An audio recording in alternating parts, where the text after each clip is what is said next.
I would be untrue to myself and to everybody if I said that I am comfortable with all these concepts and theories. I find I have a very hard time. All these personality typologies and all these definitions push all my buttons, lift red flags left and right, and I'm having a very hard time with it. And I want to question some of that. Mm-hmm. Oh, please do.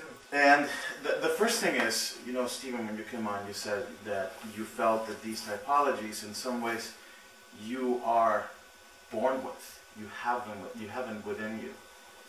Now, if that's the case, I can look at any of these typologies and feel that I have had, if not full immersions in each of those, or in at least one of the quadrants, that I have had many of those characteristics throughout my life, if not even today, of all three of them.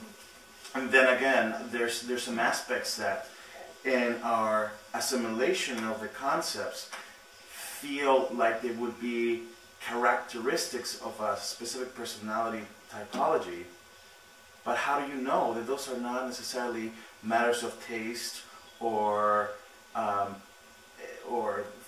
learning from the environment or any other aspects of your own personal independent process? I think part of it, my struggle comes from coming from a very different culture and having a very different scope on these issues. So I really would like if somebody could tell me, like for instance, you were asking about people who like gourmet food or particular types of wine. To me, those are complete matters of taste, and I do understand that certain personalities will be more likely to seek different types of things than others, but I want to question your vision of your personality as it was created within you and what you have created yourself. I remember most of the people in our group when we first did this were not very accurate in terms of really drawing. You know, the other people felt like there was some constellation that looked a certain way more than the other person, and a lot of wannabe this or wannabe that was factoring in. But I also just want to make a point about children, because I think a place that this has been very helpful to me is that you know, we've got two daughters, and they're very, very different personalities, which was evident at birth, and I mean practically, and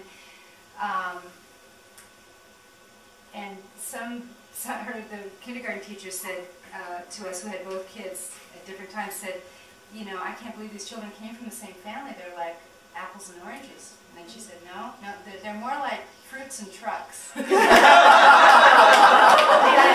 actually a really perfect sort of description if you would fill it up.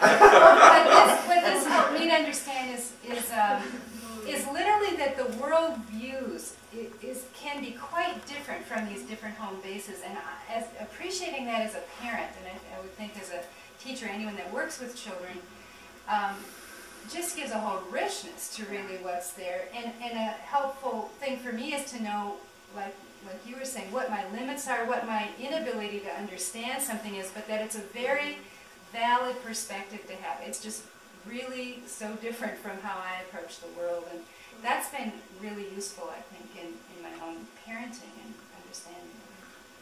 Yeah, and I would add, any language runs the risk of becoming a jargon. Myers-Briggs language, this personality, I mean, any profession has its own... Fight the boxes. Yeah, and there's, as with any language or any set of tools, they can be useful or they can be problematic. To me, the opportunity here has been to assume more creative responsibility for the assumptions that I have, and since they're assumptions, I'm not even aware of them. So this has helped me become more aware of difference. Hopefully not judgmentally, although that can be a trap of the middle of me.